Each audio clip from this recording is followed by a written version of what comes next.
Eu agradeço a Deus o convite. Há tempos atrás, eu fiquei impressionado com o fato que nós não encontramos muitos agradecimentos às pessoas humanas, mas a Deus, em toda a Bíblia, há agradecimento. Portanto, eu quero agradecer o invisível Deus Criador que me deu esse privilégio de estar falando com os irmãos esta manhã. Vamos abrir a palavra de Deus, um texto em Hebreus, capítulo 2, que cita Salmo 8. Algumas palavras que dizem respeito ao nosso tema. O homem, a mensagem e a missão. Capítulo 2 de Hebreus, começando a nossa leitura no versículo 6. Aliás, na minha Bíblia é 5. Quem errou aqui não foi a NVI, foi eu. Não foi a igreja, não foi a anjos que ele sujeitou o mundo que há de vir, a respeito do qual estamos falando, mas alguém em certo lugar testemunhou dizendo: que é o homem? Para que com ele te importes, o filho do homem, para que com ele te preocupes. Tu o fizeste um pouco menor do que os anjos, e o coroaste de glória e de honra. Tudo sujeitaste debaixo dos seus pés. A lhe sujeitar todas as coisas, nada deixou que não lhe estivesse sujeito. Os irmãos sabem que isso é uma mentira, direto, se fosse declarado na prática. Eu não controlo, não tenho nada a ver com se a água vai faltar em São Paulo. Deus que tem a ver com isso. Então, tudo sujeita a Deus. E ao homem que se encarnou para fazer com que nossa salvação, que é a mensagem central, seja possível. Tudo que o homem acaba de sujeitar em nossa geração, nesses últimos 100 anos, é incrível quanto domínio a humanidade tem chegado a demonstrar no ar, aviões, naves espaciais, na água, navios, em área de domínio da energia, de uma folha de papel, suficiente energia para dar a volta ao mundo num dos aviões maiores da aviação. Tudo Deus deu ao homem para sujeitar. Quer dizer, quando ele criou o homem, ele criou para ser dominador. E o que ele quer mais do que qualquer coisa é ser dominador. Por que a gente gasta tanto dinheiro e energia para ganhar uma eleição e pegar um pouco de domínio sobre um país como o Brasil, como a América do Norte? Por quê? Porque isso é colocado no coração. O que mais diz nosso texto? Ao lhe sujeitar todas as coisas, nada deixou que não lhe estivesse sujeito. Agora, porém, ainda não vemos que todas as coisas lhe estejam sujeitas. Vemos, todavia, aquele que por um pouco foi feito menor do que os anjos, Jesus, coroado de honra e de glória por ter sofrido a morte, para que pela graça de Deus, em favor de todos, experimentasse a morte. Em lugar da gente ser dominador, o nosso representante diante de Deus agora é nosso dominador. Essa mensagem básica sobre o homem. Se o homem quer ser dominador, ele tem que primeiramente aprender a se sujeitar àquele que se tornou um pouco menor do que os anjos, humilhando-se, esvaziando-se, diz Filipenses capítulo 2, para que nós possamos um dia dominar. Bem feito, servo bom e fiel, foste fiel sobre o pouco, tão pouca coisa que a gente chegou a dominar. Sobre o muito te colocarei. Porque você, para ser um bom servo, tem que se aprender a sujeitar-se. Essa mensagem bíblica, especialmente do Novo Testamento. E nós somos muito privilegiados em saber que a maioria das pessoas que trabalham neste prédio, que trabalham nesses prédios, Nações Unidas, não entendem. Por que Deus criou o homem? Unicamente, não porque ele tinha necessidade alguma. Deus é totalmente, 100% autossuficiente. Ele criou o homem por causa do seu filho. Os irmãos abrem suas Bíblias em Romanos capítulo 8 e versículo 29, descobrimos a gloriosa verdade. Romanos 8, 29. Que a razão da criação foi que Deus gostou tanto do seu filho, filho com que ele teve comunhão eternamente, no amor divino. O que C.S. Lewis chama de uma dança junto, pai e filho. Ele gostou tanto do filho que ele queria filhos que o lembrassem dele. E se eu pudesse resumir a mensagem de ontem à noite do nosso irmão Chan, foi exatamente isso.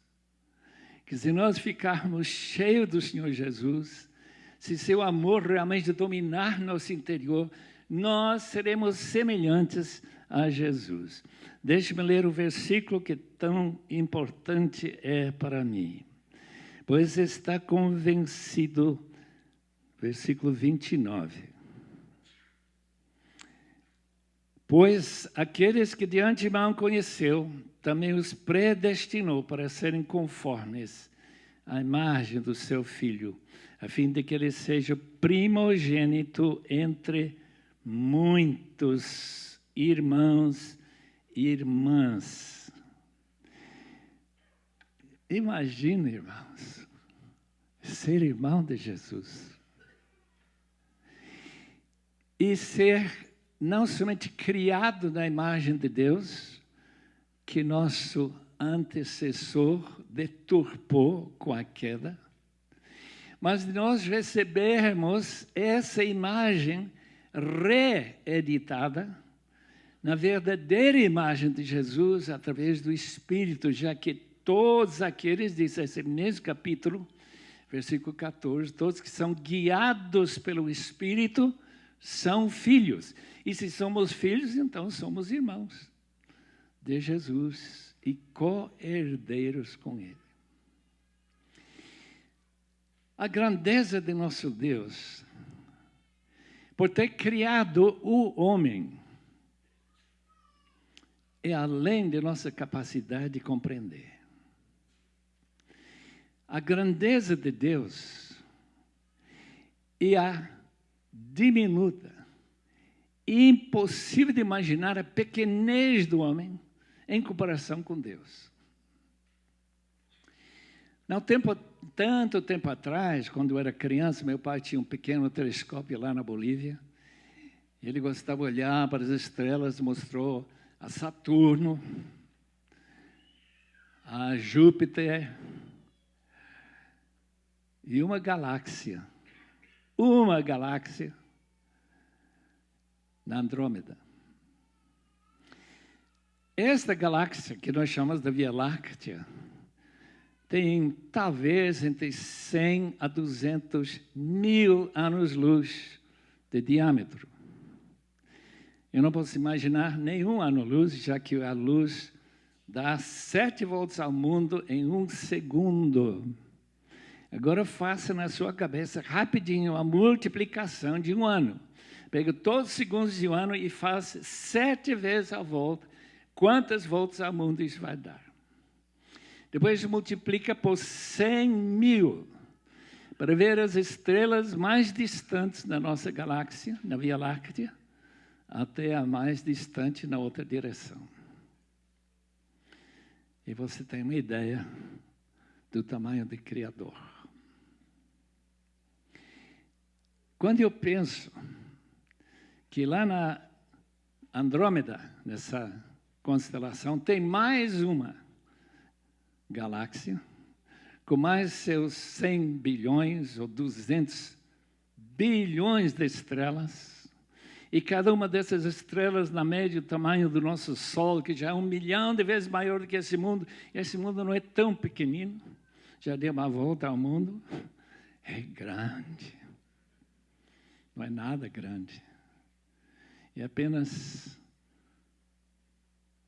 um pontinho quase invisível na nossa galáxia. E além disso, agora, com esse telescópio do Hubble, sabemos que o universo tem pelo menos 100 bilhões de galáxias.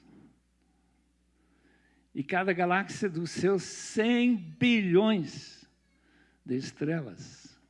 E cada estrela, o tamanho do nosso Sol, na média, 1 milhão de vezes maior do que o nosso mundo. E o que eu sou no mundo? Nada. Mas Deus amou de tal maneira ao mundo, isto é, a humanidade, porque Ele criou o universo numa fração de um segundo. Mas o homem, ele formou como artista para fazer alguém que possa, de alguma maneira maravilhosa, refletir o nosso Senhor Jesus Cristo. Como que ele fez isso? Através da morte. Morte, nós acabamos de orar para que uma senhora que eu não conheço não morre precocemente. Eu achei que quando a minha mãe morreu em 1959, que era precoce, ela morreu com 63 anos.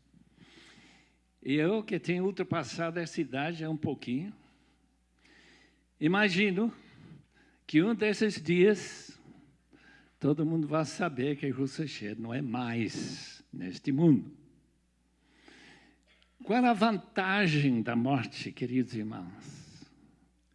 É cumprir essa esperança que nós cantamos esta manhã, de que morrer de fato é lucro. Por que é lucro? Porque aquilo que eu falto nesta vida, falta de santidade, falta de amor, falta de paciência, falta de tantos outros pecados. Se eu falar com Patrícia, ela poder fazer uma lista boa, que todas essas faltas serão superadas. Eu chegarei a dominar a mim mesmo. Esse é o grande desafio da vida cristã. Morrer para poder viver. Para poder viver eternamente, a gente tem que morrer. Os irmãos já perceberam que o livro de Colossenses, essa carta tão maravilhosa, tem 5 referências a diferentes aspectos, realidades relacionadas com a morte. Primeiramente, em versículo 22, o primeiro capítulo é a morte de Cristo. E todos os que não acreditam que Jesus realmente morreu, e os gnósticos não aceitaram de forma alguma que Deus encarnado podia morrer. Uma das perguntas que eu gosto de fazer num concílio de pastores é como que Jesus podia morrer se ele era Deus. E nem respondem, eles sempre ficam lá olhando, e eu não sei. Não, ele morreu, irmãos. É isso que esse texto está dizendo, Hebreus 2. Feito menor do que os anjos. Os anjos não morrem, mas Jesus morreu. Ele morreu para que ele possa transformar homens e mulheres, crianças, na imagem dele. Segunda referência à morte, ocorreu inconscientemente por todos nós que estamos salvos pela graça de Deus. Morremos na cruz de Cristo. Paulo declara em Gálatas capítulo 2 que ele foi crucificado com Cristo. Quando? Como? Como que foi crucificado com Cristo? Certamente foi no ano 30, 14 de abril, ou por aí, que eu morri, bem antes de nascer. Terceira morte. Capítulo 2, versículo 13. Diz que nós fomos sepultados com Cristo no batismo. Se você foi sepultado com Cristo, você morreu nesta vida, deste corpo que eu tenho. Eu morri nessas águas do rio Clista, na Bolívia, com meus 13 aninhos. Uma experiência bastante vergonhosa. Olha, a morte é vergonha mesmo. Todos aqueles zombadores, o que é esse negócio de deitar alguém nas águas? Presbiterianos, por favor, me perdoem. Querem saber por que estão fazendo isso? Nós não fomos já batizados desse tamanho. Por que batismo é tão importante? E de fazer discípulos batizando-os. Em nome do Pai, do Filho e do Espírito.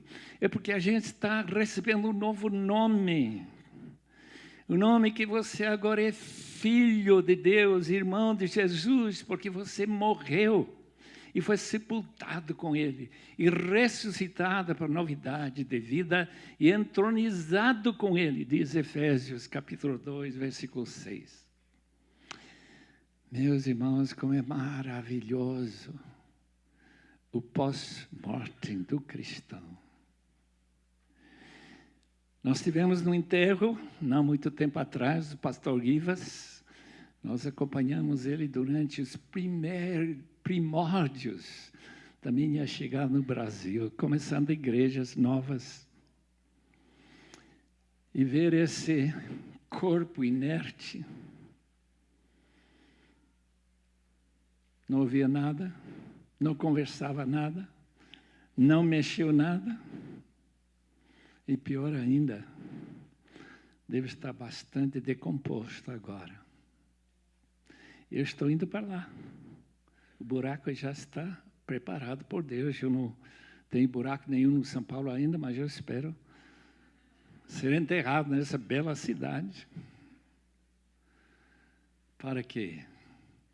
Para ouvir a voz do arcanjo: levanta-te dentre os mortos e venha com uma vida absolutamente refletindo a imagem pelo qual originalmente meu antepassado Adão foi criado. Os irmãos estão antecipando esse glorioso dia. Minha mãe falava bastante sobre a volta de Cristo. Ela esperava. Eu também pensava, quando a Grande Guerra começou, mundial, 1939, por aí, eu comecei a identificar o anticristo, falso profeta, e tudo certinho. Errado. Como é fácil errar. Tentando identificar aqueles líderes. Mas uma coisa a gente não falsifica. É o fato que vamos ressurgir.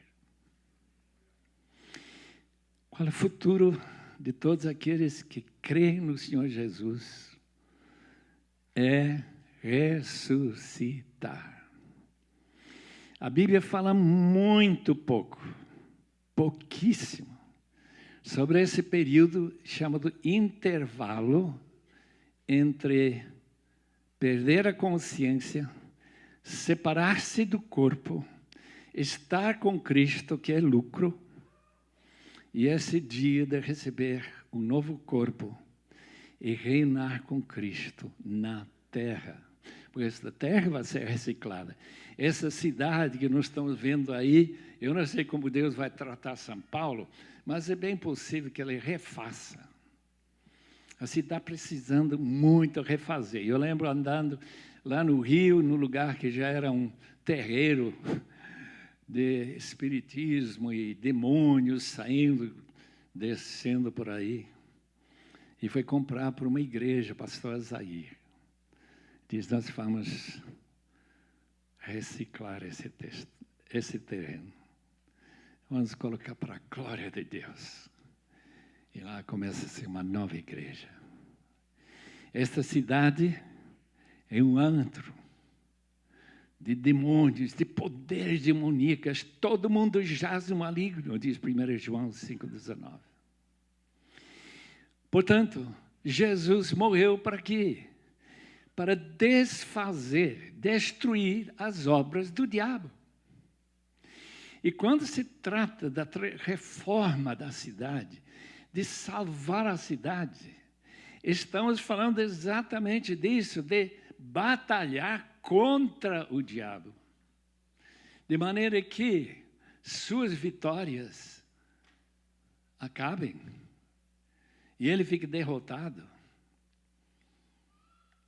Por que Deus fez o homem? Para lutar.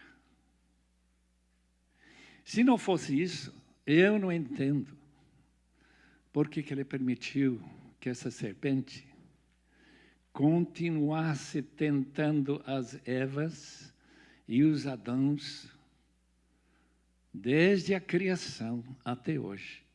Eu não entendo. Como que a gente pode ser um bom servo se tudo que ele recebeu, tudo que foi feito, sem esforço nenhum dele? Como que ele pode dizer bom servo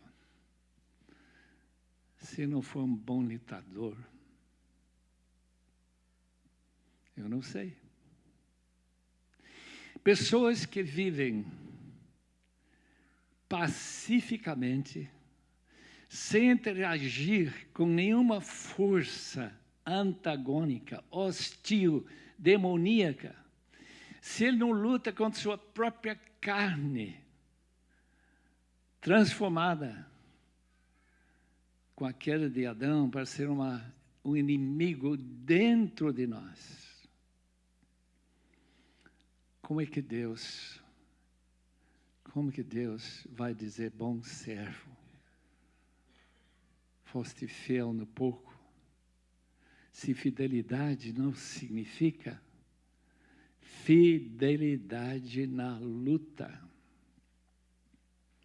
Por isso que a Bíblia dá tanta atenção à armadura de Deus. A armadura, essa couraça, para que seu coração seja protegida dos ataques.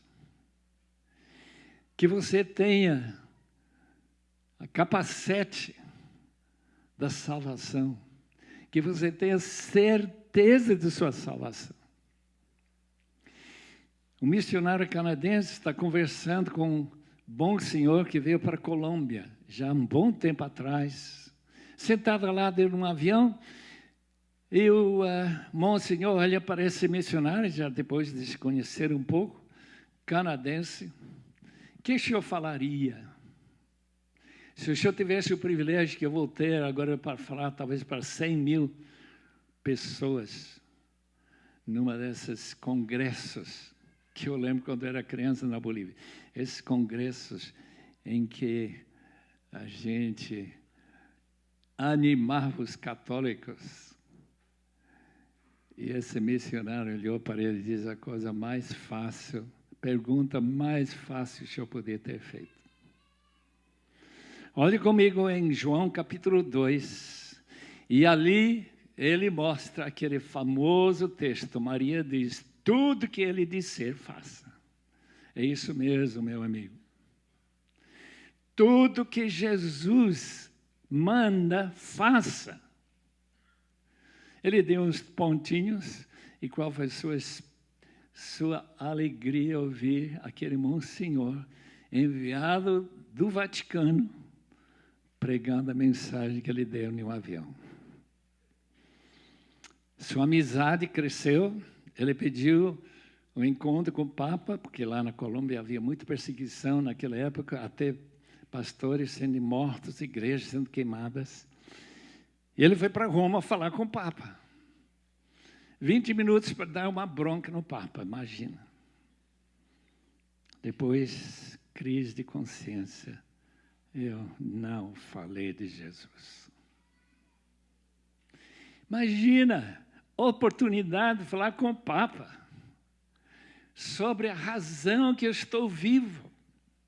Eu perdi essa primeira oportunidade. Se Deus me der outra, eu com certeza vou falar de Jesus. Continuar a amizade, recebeu mais um convite, foi falar com o Papa, eu não sei se foi Pio XI, não sei se nem fala, eu só vi numa fita, eu não conheço esse missionário, deve ser, já está na glória. Chega novamente em Roma, começou a falar de Jesus e as lágrimas começam a cair do rosto do Papa, talvez Pio XI, talvez Paulo VI, não sei. O que eu daria para crer que o Senhor crê? Mas agora é tarde demais. Desespero, porque ele não conhece o mesmo Jesus que eu conheço. Confiando em Maria, que eu não tenho capacidade nenhuma para salvar. Eu confio. Aquele missionário confia no único nome dado debaixo dos céus, diz nosso irmão Pedro, lá diante do Sinédrio, capítulo 4. Único nome pelo qual podemos ser salvos. O que nós encontramos, portanto, na Bíblia é a necessidade do resgate, da salvação. Salvação, libertação de quê? Da ira de Deus. Hoje em dia, o que se menos escuta é sobre a ira de Deus. É como se não existisse a ira de Deus. Deus é amor. Todos nós sabemos disso. A Bíblia ensina isso claramente. Deus é amor. Mas Deus é justiça. Ele é justo. É marcado para o homem morrer uma vez fisicamente, e lá vem o quê? O juízo. Hebreus 9, 27. Irmãos, você teme o juízo? O D. James Kennedy gostava de falar na sua explosão evangelística. Como se pode distinguir um crente do não crente? Muito fácil. Quando você chega na porta do céu e tocar a campainha, e o arcanjo aparece, o Pedro aparece, não sei quem vai aparecer, vai dizer, quem é você? Eu sou fulano de tal. Que direito você tem de entrar nesse santo lugar? Aqui é totalmente santo, 100% santo, aqui não tem pecado nenhum. Ah, mas eu sou bom. Eu sou bom. Eu não matei ninguém. Graças a Deus. Eu não fui mentiroso, talvez. Eu não roubei ninguém, e assim por diante. Ele vai fazendo a lista de suas santidades. Como que ele imagina a santidade? Mas ele esqueceu a coisa mais importante, o primeiro mandamento. Eu não amei a Deus de todo o coração. Então aqui dentro você não entra. Seu lugar lá embaixo. Queridos irmãos, tanta gente nesse país, quanta gente que a gente fala. Céu não é problema para mim, inferno não é problema, porque Deus é amor e eu não sou ruim assim. Qual a mensagem que vai salvar este país? Medo do juízo, temor de Deus e amor pelo Senhor, que deu seu Filho unigênito para nos salvar. Porque de outro jeito, ninguém quer ser transformado. Ninguém quer ser transformado. Hebreus 2 continua a dizer que essa sujeição de Cristo, agora, porém, ainda que não vemos que todas as coisas lhe estejam sujeitas, vemos, todavia, exceção, aquele que por um pouco foi feito menor do que os anjos, Jesus, coroado de honra, de glória, por ter sofrido a morte, para que pela graça de Deus, em favor de todos, experimentasse a morte, a levar muitos filhos à glória, muitos filhos, graças a Deus, muitos na cidade amam o Senhor Jesus, muitos na cidade de Manaus, estive lá não tanto tempo atrás, estive no interior do Rio Grande do Sul, uns 8 dias atrás. A gente está encontrando pessoal que ama a Deus em todo lugar. Minoria sim, mas que tem esse amor pelo Senhor, trazendo muitos filhos para a glória. Muita gente quer saber por que Jesus não voltou ainda. Eu posso dizer com toda certeza, porque ainda tem pessoas para ganhar para Ele. Pessoas que não se entregaram a esse amor e não se sujeitaram a essa transformação da mente. Romanos 12, versículo 2. Não morreram, não ressuscitaram com Cristo. E o quinto modo de morrer, Colossenses capítulo 3, versículo 5, fazer morrer os seus membros sobre a terra. Durante todo esse período, desde que Cristo entrou na minha vida, a gente está sendo santificado. É uma bênção, queridos irmãos, vencer uma das falhas, um dos buracos, e levantar depois de um tropeço e dizer: nunca mais, pela glória de Deus. Como é bom esse processo de fazer morrer aquilo que já era, para não ser mais, chamado renovação da sua mente. Para que esse sacrifício que nós oferecemos a Deus, quando recebemos a Ele, Romanos 12, versículo 1, seja santa, agradável, e essa perfeita vontade de Deus se faça na minha vida. Como eu dou graças a Deus pela Bíblia. Criança, 3 anos, talvez mais nova, nem lembro mais, né? Sempre aquele ciclo antes do café da manhã. Como eu esperava esse café da manhã, irmãos. A vida era muito simples na Bolívia. Chocolate com pão, esse era o café da manhã. Mas primeiro, Bíblia e oração. Papai tinha essa mania puritana. Não Bíblia, não café. Ah, irmãos, tanta família não tem esse hábito.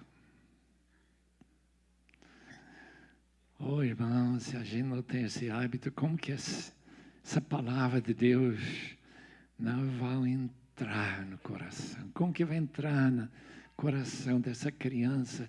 Como que essa criança não vai ter esse hábito quando fica independente, lá vai para a faculdade, vai para outra cidade, está sozinho e não tem nenhum hábito de abrir a palavra, meditar sobre a palavra. Porque é justamente através da palavra que a cidade vai ser transformada. E que essa reação pecaminosa, essa atitude diabólica na nossa vida, possa ser vencida.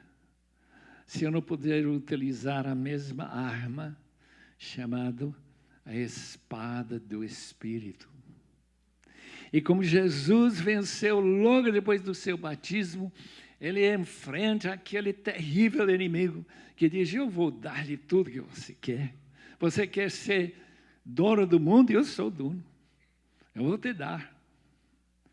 Só precisa alguma coisinha lá, é só dobrar diante de mim, reconhecer que eu sou o Senhor. E você vai ser dono do mundo, dominar o mundo. Jesus diz: está escrito. Está escrito, irmãos. Por que nós, evangélicos, confiamos na palavra? Só por uma razão, porque Jesus confiava na palavra. Se Jesus não tivesse autorizado este livro como única e final regra de prática, de ambição, de santidade, se não tivesse autorizado ou confirmado isso, como que eu poderia saber que eu estou no caminho certo? É que eu não devo ser católico ou espírita ou outra coisa qualquer. É conhecendo e crendo fielmente na palavra. O homem foi criado maravilhosamente para quê? Para ser a imagem de Deus. Perdeu essa imagem, foi deturpada, é como um espelho quebrado. E Jesus Cristo veio para fundir de novo aquele espelho, para que nós possamos ser a imagem de Cristo. E pela graça de Deus, na medida que nós vamos caminhando em nossa comunhão na igreja de Cristo, nas células que estão sendo formadas, quando as pessoas estão lendo a Bíblia pessoalmente, depois explicando para outros, para saber melhor, se eu estou bem. E quando a gente vai estudando essa palavra para descobrir como é que Deus quer que eu viva para lhe glorificar e honrar e ser recuperada essa imagem de Cristo na gente. O homem é composto de diferentes facetas ou qualidades ou realidades que, biblicamente, nos confundem. É fascinante, irmãos, olhar para essas palavras. Por exemplo, quando Adão foi criado do pó da terra, ele se tornou, segundo o capítulo 2 de Gênesis, alma vivente. Nefesh Hayah. E o que quer dizer isso? Ele se tornou uma entidade em que o mundo e o corpo humano estão fundidos numa pessoa. Os irmãos sabem que este cérebro, graças a Deus eu sei onde está meu cérebro, porque antigamente não se sabia, pensava que a psicologia estava em todo o corpo. Jó, por exemplo, diz que é o ouvido que testa palavras. E que os olhos vão dizer que é bom ou mal. Bons olhos, que Jesus também falou, né? Que os ossos, Salmo 32, os ossos vão, não sei, pegar um câncer, alguma coisa assim. Eles começam a desfazer-se por causa da maldade, por causa do pecado. Ele se torna uma alma que inclui a autoconsciência. Eu sou o que eu não sou você, sou eu. Você sabe a mesma coisa. Nós somos separados um do outro pelo corpo. O judeu não tinha a palavra corpo. Eu acho impossível imaginar uma língua tão fértil para descrever a vontade de Deus que não menciona o corpo nenhuma vez em todo o Antigo Testamento. Por quê? Porque eu sou carne. Carne, sim. E o que é carne? Carne é fraqueza. Carne é, desde que nasci, comecei a morrer. Essa é a natureza da carne. Os irmãos sabem que a gente vai lá para o açougue, compra um pedaço de carne, e o que vai acontecer? Se você não comer, dentro de um certo período de tempo, o que vai acontecer? Vai começar a deteriorar, decompor-se, vai começar a cheirar mal. Em outras palavras, a alma vivente precisa manter o corpo em constante sintonia. Psicossomático, qual é a palavra grega para seu psique, alma, psique em grego? Em outras palavras, você tem que fazer um ajuste com este mundo, porque o mundo que fornece tudo para manter esse corpo.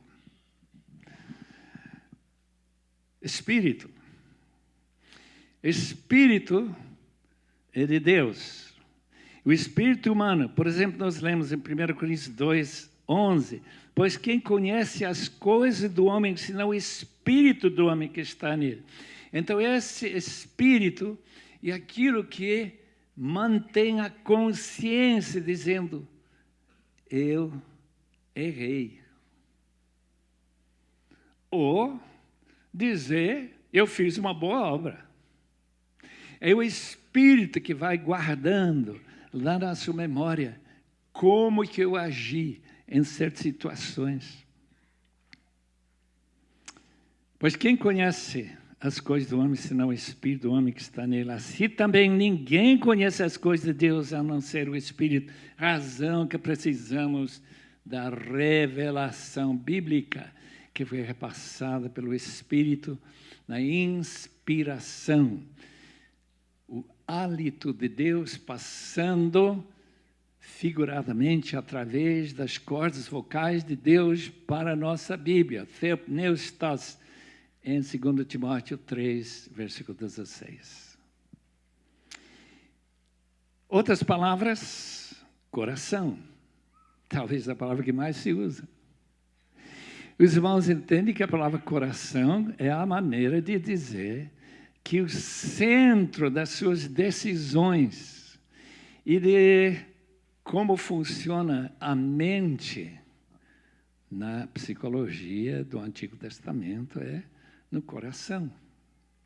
Então você vai avaliar as coisas, vai tomar decisões, vai ter ambições, vai ter sonhos, está tudo no coração. E nós adotamos essa linguagem, passamos para lá, sempre sabendo que acontece dentro da cabeça e não no coração. O coração é uma bomba que vai fazendo o sangue circular. Mas, biblicamente, o centro do homem é o coração. Por isso, nós convidamos as pessoas a citar a Jesus Cristo no seu coração. Deixe ele entrar no centro da sua vida, para que nenhuma decisão que você tome seja contrário à vontade dele. Atividades mentais. Que coisa. Mente, em Romanos 12, versículo 2, transformada. Mente é o órgão de conhecimento e também, junto com o coração, porque a gente não tem distinções assim muito claras no Antigo Testamento. Como é que nós vamos distinguir o que realmente a palavra de Deus significa? É com sua mente transformada. Eu vi, durante uns dias, lá em Edimburgo, a maior autoridade mundial do Novo Testamento. Rudolf Bultmann, antes ele falecer, eu acho que lá para os anos 73. Nós tivemos o privilégio de fazer, que a gente vai ter à tarde, né, um parlamento, perguntas. O senhor crê na ressurreição de Cristo? Sim, senhor. Pergunta. Você crê ou não crê?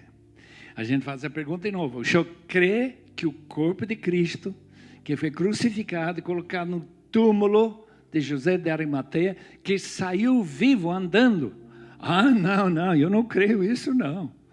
O que o senhor crê? Que tipo de ressurreição o senhor crê? Eu creio que ele ressuscitou na mente dos discípulos. Meus irmãos, ninguém é salvo por uma transformação dessa natureza. Que os discípulos vão morrer por aquilo que eles creem. Por quê? Porque eles viram com seus olhos. O corpo está envolvido.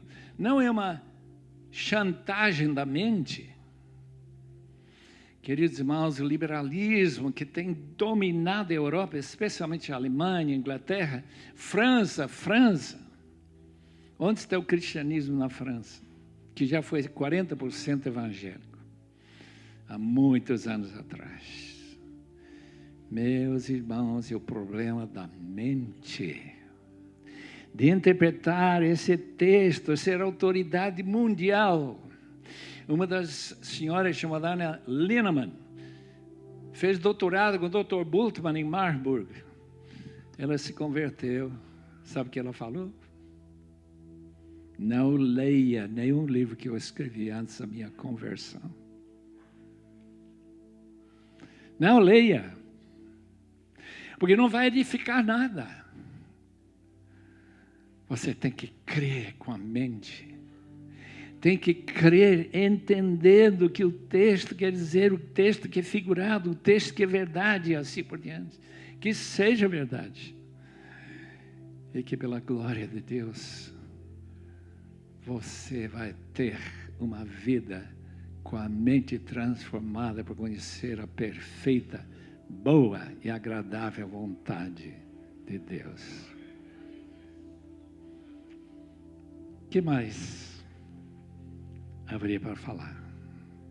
Simplesmente, queridos irmãos, nesses últimos instantes, a maravilha da conversão.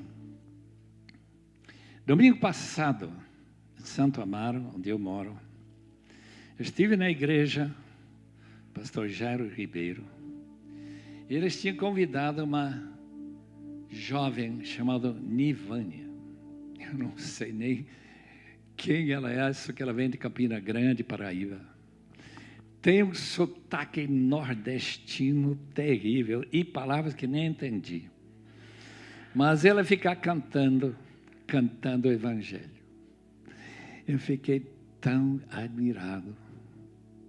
Eu vi todo mundo sendo arrebatado por aquela música, um forró evangélico. Meu Senhor, não é possível. É a maneira que Deus adapta uma vida que já foi prostituta, seu pai fuzilado, 2 irmãos fuzilados. Esse Nordeste é bastante violento. E ela é prostituta. E um dia ela encontra um pedacinho, deve ter sido um folheto. Filho do homem veio para buscar e salvar os perdidos. E a alegria nesse coração de ter sido perdido, morreu com Cristo e agora anda por todo lado falando de Cristo junto com seu marido que toca esse sanfona igualzinho a qualquer nordestino. Glória a Deus pela contextualização da mensagem. Eu estou vendo esses prédios aqui ao lado, estou vendo um lugar tão luxuoso como esse. Dizer, como que a gente vai impactar gente assim? Eu lembro do grande congresso de evangelização 2000, em Amsterdã, um holandês diz, Deus? Eu não preciso de Deus. Eu tenho tudo que eu preciso. Ah, meu amigo, você precisa de salvação. Então, durante esses dias, nós estaremos aprendendo como falar com essa gente que domina com dinheiro. E nós vamos aprender a falar com as Nivânias que estão no fundo do poço, para a glória de nosso Deus. Senhor amado, ensina-nos durante estes dias mais sobre Tua graça, mais sobre o Teu poder transformador, mais como nós podemos Te servir com mais amor, para que possamos receber essas gloriosas palavras. Bem feito, servo bom e fiel. Foste fiel no pouco, sobre o muito te colocarei. Em nome de Jesus, amém.